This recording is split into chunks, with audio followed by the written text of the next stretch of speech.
What's up, YouTube? As you can see by the intro, we have partnered up with Husbandry Pro.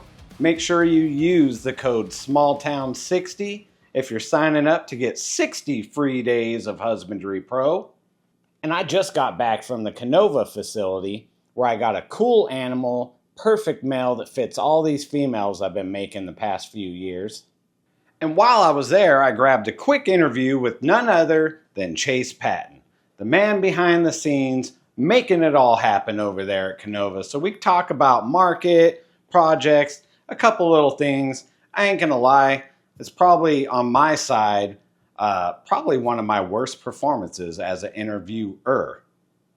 Yes, not the interviewee. Chaise did great, of course, because he's very accommodating. I can't say enough good things about Chaise. Super cool, super accommodating, generous, thoughtful. I mean, he's just a great guy. Great human being all the way around. But before we get to the interview, big shout out to Sophia's Morse. Go check him out on Instagram. Go give him a follow. Very cool t-shirt. Shout out to Guillermo at Sophia's Morse. But now let's get to the interview. What's up, everyone? Today I'm here with Chaise, the man behind the scenes, making all the things happen here at Kinova. And I just wanted to do a quick interview with Chaise while I'm down here picking up a new animal on the state of the market and projects and just a little bit of BSing. So what's up, Chaise? How you doing? Oh, man, it's a good day. Shane popped in, and I was making a mess over on the adult side, cleaning a bunch of the adult girls, but always love those days, getting ready for the week. So what do you got for me? So with the current market the way it is, I just want to hear your thoughts on the market. Are we kind of at the bottom, the leveling off point? When do you see it like going back up? What's your thoughts on it? Yeah, I feel like we've definitely reached the bottom. I don't see it going further than this, and I feel like we're trending up as it is right now. We're starting, and it's just going to be a long process. I mean, it's going to be through the rest of the year, I'm sure, and into next year. But we're going to see it go back to normal, relatively normal, and it's not going to get worse. So the people that are like holding on right now, you're doing great. You're doing what you're supposed to. It's just all about getting through it, and then as the market goes back to normal, everything else will go back to normal as well. Because we were talking off camera, just a lot of the indecision, I guess, is coming from people that got in during COVID, where they just saw people making money hand over fist, and it was crazy.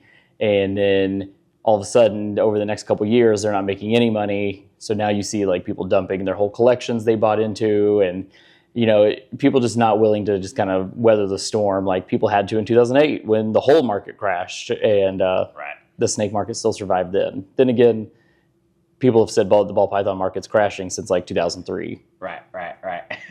Yeah, I noticed the same things as a smaller breeder. I'm sure your perspectives because you work here, but it seems to have leveled out on for me too. And things are actually kind of trending up. It's more selective now than like during the COVID times. It was like any snake was flying off the shelf, and now it's not so much that way. So, have you noticed any dive or like less sales or less interest in certain projects versus others?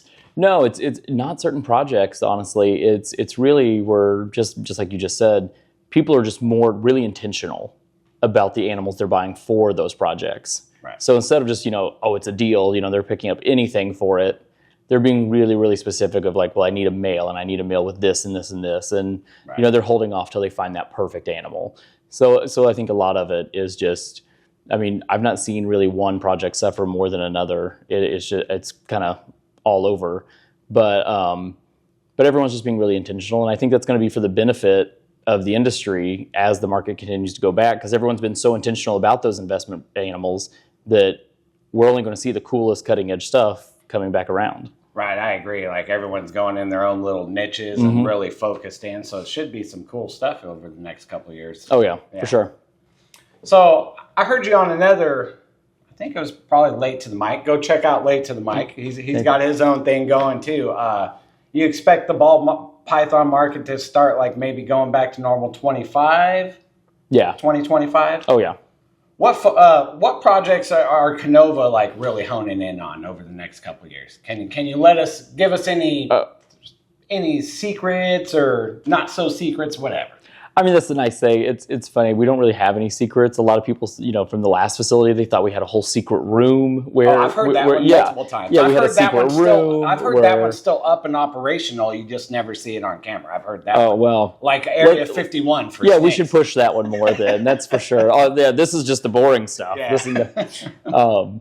But no, we're excited about more Xanthic DG clown stuff, but we're also pushing it where we've got the hets now growing up, and they're putting on great size for, Xanthic DG monsoon stuff. I mean, pure black and white monsoon is probably going to be the most incredible animal. There's no way it's not great. Right. Just like DG monsoon, something where we're excited about, pushing more sunset stuff. When it comes to projects, we love them all. We're working in a little bit of everything. Like to see some zebra DGs. We've got slim chances for zebra clown stuff. All right. Zebra clown stuff this year. So, just really new stuff that we're excited about.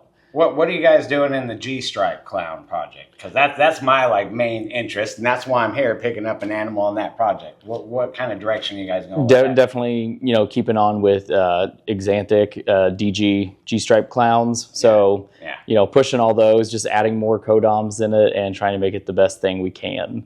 I think I missed a question earlier. So, do you see the future of the ball python industry is going to be multiple recessives? Would you agree with that? Oh, yeah, absolutely. I mean, and that's why we're, and that's the longevity, too, with it, where you're not only going to want just like the one recessive, you're going to want 2 to 3 recessives in it, but then you're going to want to start stacking codoms. Right. And then that's when the game really gets tough, because we hit the Xanthic DG clown a couple years ago originally, and now we are just working our tails off to really just add some really cool codoms to it to see what we can make it look like. Right. And I actually... Me personally, I skipped going to G-stripe clowns just to add DG in the mix. So I'm looking more further out instead of going for the short term. Like, oh yeah, I did one. You're like, no, I need to think further ahead. So that's why I got the animal I did when I'm here, which that'll be a separate video. But it's an awesome animal. Yeah. It met all the criteria, and Kinova's the only ones putting that out for my animals anyway. So. Well, you want to plug any of your own stuff while we're here? Check us out at Kinova. YouTube, Instagram, JKR, on Instagram for me personally. And then you can also check out Late to the Mic. It's every Thursday at 10 p.m. So we have cool guests on like Shane, and we goof around for an hour and a half and learn a little bit more about them than just snakes. So it's fun. Yeah, it's a really good podcast. If you haven't checked it out before, I listen to it while I'm at work driving around and stuff. And it's like you said, it goes beyond snakes, but you could tell all the players on the podcast have chemistry and stuff. So yeah. So all right. Well, until next time, guys, rock on. Thanks, guys. Thank you, brother. Absolutely, man. Happy to do it. So like I said, Chaise is an overwhelmingly optimistic guy. I love that. Just good vibes, getting around him. It actually threw me for a loop. But Chaise is so cool that once he found out that my kids were involved with all the reptiles, he even threw in a couple extra Kinova swag patches and stickers and stuff for my boys. So thank you, Chaise. Thank you, Kinova. Love everything you guys are doing. So this begs the question, what did we get at Kinova? Well, we got this boy right here. He is a inchy red stripe desert ghost triple het hypo G stripe clown. This is exactly what I needed for the females that I've been producing over the past 4 years. So this kind of ties in everything I've been doing all into one male.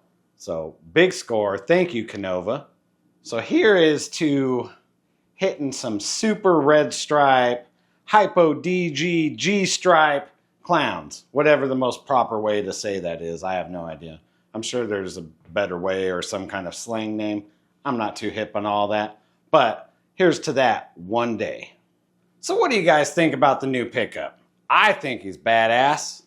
Like I said, he fits my collection perfectly with all those hets, the visual. Out of that quad recessive, I am weakest in DG. I never jumped fully on board with the DG project.